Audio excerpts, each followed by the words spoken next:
नमस्कार। ऑर्श की इस व्याख्यान श्रृंखला में आपका स्वागत है।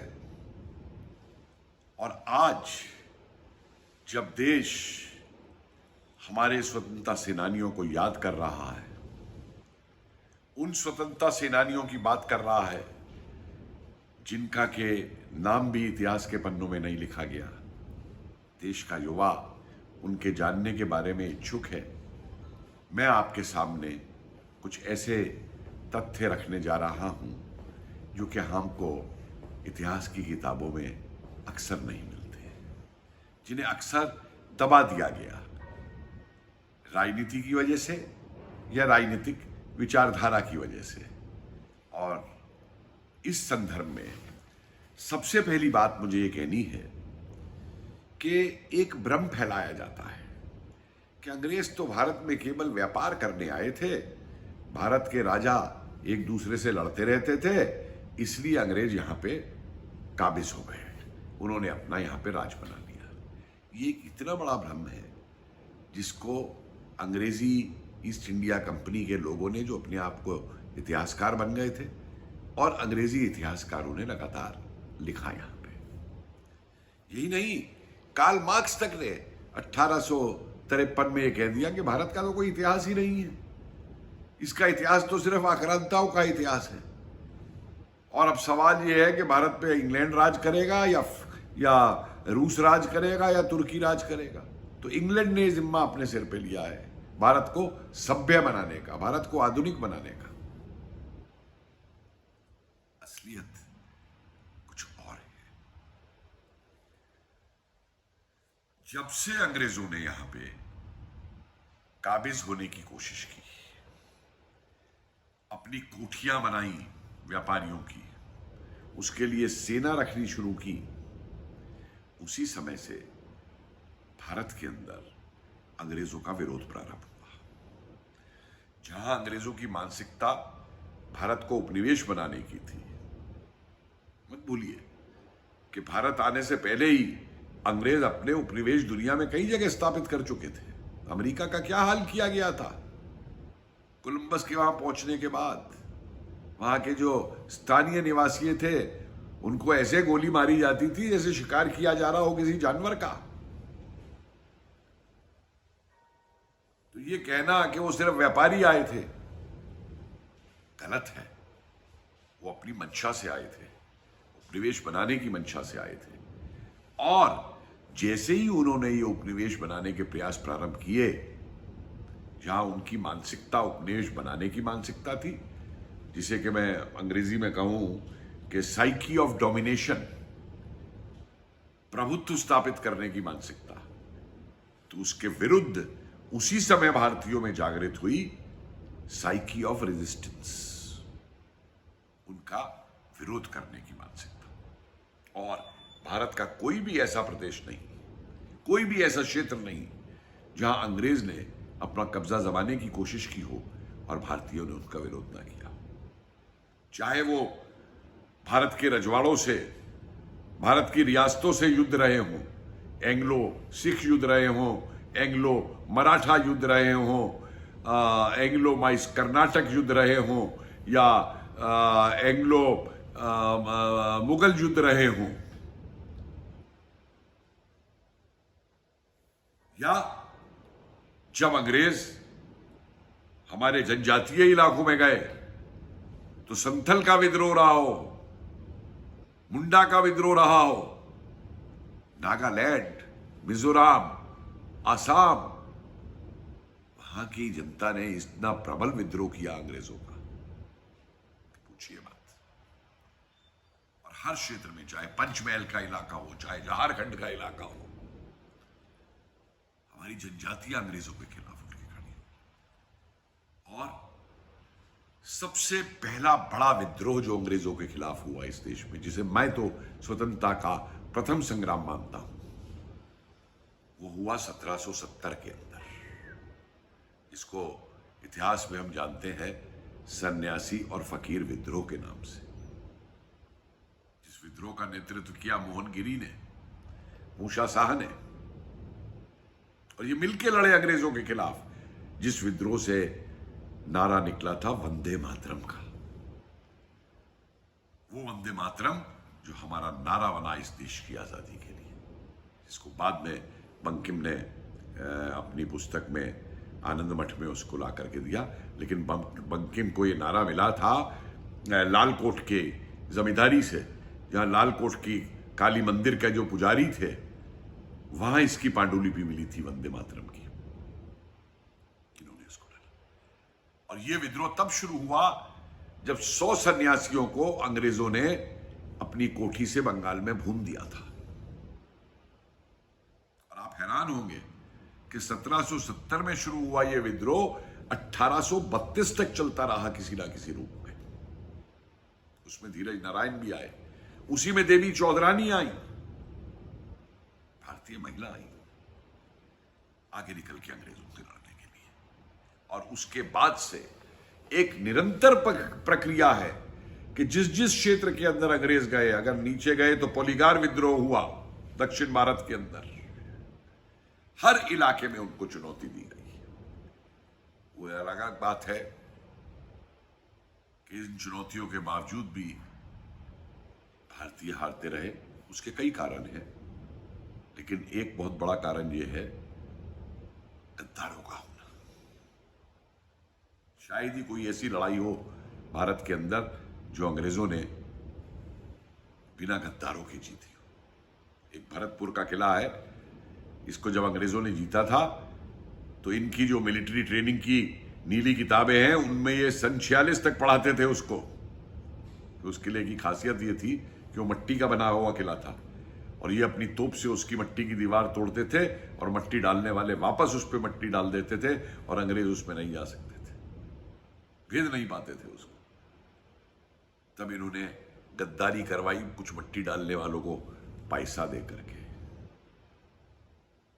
ये था अंग्रेजों का चरित्र। यही 1857 में हुआ और 1857 तक आते आते उसके कई कारण हैं 1857 के। केवल उसको सिपाही विद्रोह कह देना, म्यूटिनी कह देना, ये तो ईस्ट इंडिया कंपनी की चाल थी कि अपने शोषण को, अपनी हरकतों को, अपने भ्रष्टाचार को, अपने कत्लेआमों को बचाने के लिए उसको कह दे नहीं ये तो खाली सिपाहियों ने रिवोल्ट कर दिया वो कारतूस को लेकर के। सहायक संधियां करके हेस्टिंग्स की, हड़प नीति डलहौजी की, देशी रियासतों को अपने राज्य में मिलाना, दत्तक पुत्रों को राजकुमार राजा ना मानना, कई ऐसे कर्म थे। और दूसरी तरफ जो भारतीय अर्थव्यवस्था का तहस-नहस किया था अंग्रेजों ने, मत भूलिए कि औद्योगिक क्रांति से पहले भारत की अर्थव्यवस्था बहुत सशक्त थी। क्यों सोने की चिड़िया बोलते थे अंग्रेज भारत को? क्यों भारत को आने के रास्ते ढूंढ रहे थे अंग्रेज? भारत के जो जुलाहे थे विश्व भर के अंदर प्रसिद्ध थे और उन जुलाहों को बेरोजगार बनाया गया। जो भूमि में परिवर्तन किए अंग्रेजों ने, किसानों को भूमिहीन मजदूर बना दिया। जो देशी रजवाड़ों की सेनाएं थी, उन सेनाओं को जब खत्म किया गया या कम किया गया, उन सैनिकों को बेरोजगार बना दिया गया। और इसका एक गुणात्मक प्रभाव था कि जो लोहार सेना के लिए अस्त्र बनाते थे वो बेकार हो गए। ये जो स्थितियां उत्पन्न हुई इस तरीके से कि भारत का जनजीवन, भारत का हर व्यक्ति एक भूमिहीन मजदूर से लेकर के और उस समय का एक रजवाड़ा तक अंग्रेजों से जो प्रताड़ित हुआ था, उसके लिए सारे भारत में प्रयास प्रारंभ हुए थे अंग्रेजों का विरोध करने के लिए। और 1857 की योजना 4 वर्ष से बन रही थी। इस योजना को बनाने वाले में नाना साहब, उनके 90 वर्ष के गुरु दासा बाबू, दासा बाबा, भेजाबाई ग्वालियर के राजघराने की, अजीमुल्ला, तात्या टोपे, रानी झांसी और ना जाने कितने सैनिक। अफसोस तो ये होता है कि लोग बाग बिना दस्तावेजों को देखे हुए इतिहास पे लिखना और बोलना शुरू कर देते हैं। कितने ऐसे दस्तावेज मौजूद हैं कि जो सैनिक छुट्टी पे घर आते थे, उनकी लगातार रजवाड़ों में सभाएं होती थी उनके साथ जाकर के। डिब्रूगढ़ में अहोम राजाओं के यहां, जिनको हटाया था अंग्रेजों ने, वहां जो सैनिक थे उनकी बातचीत होती थी। और ये सैनिक पूरबिये थे, उत्तर प्रदेश के। नाना साहब ने मेरठ तक का दौरा किया था। एक अंग्रेजी रिकॉर्ड बताता है कि बग्गी के अंदर नाना साहब माल रोड पे घूमते थे। लखनऊ गए थे नाना साहब ने। अब तो सारा रिकॉर्ड मौजूद है। नाना साहब ने चिट्ठियां लिखी थी। वो चिट्ठियां लिखी थी कश्मीर के राजा तक को, ट्रेवेंकोर के राजा तक को, कि वो मदद करें इसमें आकर के, वो मदद करें इसमें आकर के। पूरे देश के अंदर इस तरीके के पत्र मौजूद हैं। पेशावर से लेकर के डिब्रूगढ़ तक, कलकत्ता में मानिकराम आसाम के, जिनका नाम तक नहीं कहीं लिया जाता, कोई जानता तक नहीं। महाराष्ट्र में सतारा, और उधर कर्नाटका बेलगांव तक।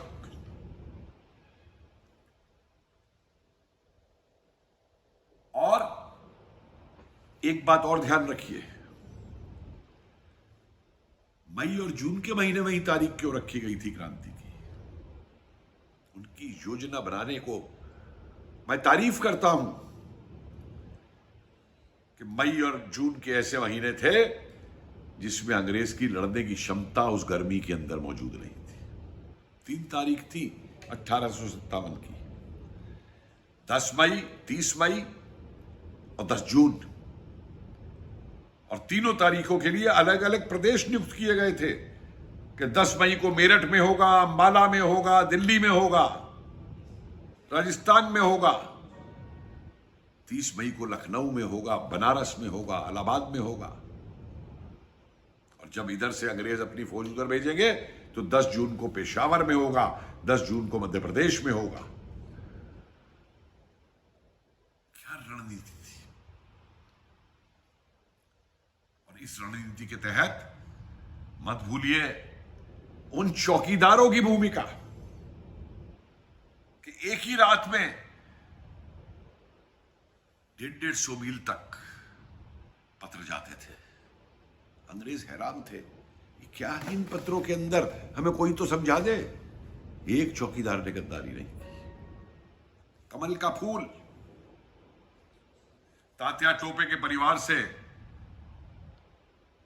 उन्होंने अपनी किताब में कमल के फूल का मतलब समझाया कि एक कमल के फूल में 27 से 30 तक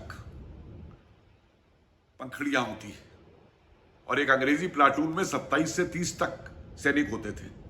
और लाल कमल का फूल मतलब अंग्रेजों के खिलाफ लड़ना।